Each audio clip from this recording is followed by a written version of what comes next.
Well, here you are. You're looking at this, and you want to see this. And this quick tip will give you a look on how you can remove and replace your kingpin.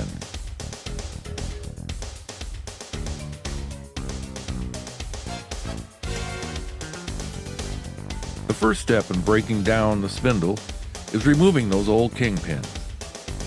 We use an H-frame press to push out those old pins. You may be able to use a drift and a hammer to drive your kingpins out.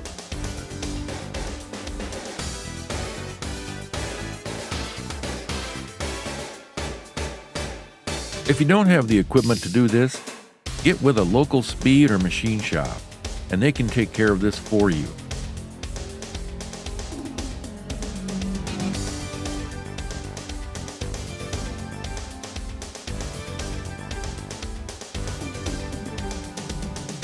Next, you want to remove those old bushings or have your machine shop remove them.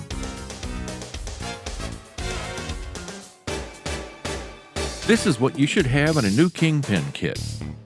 New kingpins, bushings, bearings, shims, and grease zerks. Your new brass bushings need to be pressed in the spindle. If you use a machine shop to press out the kingpins, they can insert your new bushings for you as well. Your brass bushings have journals, allowing the grease to migrate all around your new kingpins. Here's a great do-it-yourself solution to the problem of reaming your new bushings for a precision fit of the kingpin. The Chadwick and Trefethen adjustable reamer makes it easy to ream your bushings to the precise inner diameter you need for your new kingpin. This reamer will work from 13/16 to 7/8. If you have larger kingpins, check Chadwick and Trefethen's website to find the correct reamer for your needs.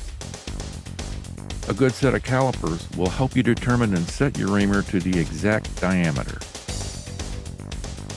This is important. Chances are you won't be able to install your kingpins until you ream to the proper size.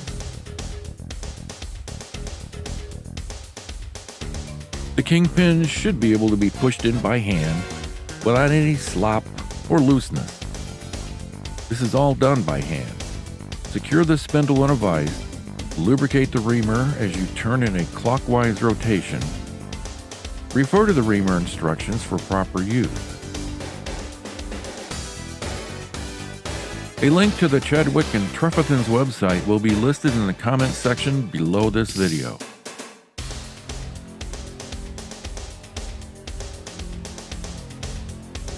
Your new kingpin bearings have a call out for the top, an important tip for proper installation. You may need to use a shim to take up any slop between the spindle, bearings, and I-beam.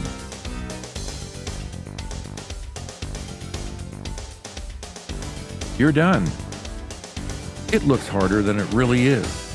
For more information, check out DJMSuspension.com.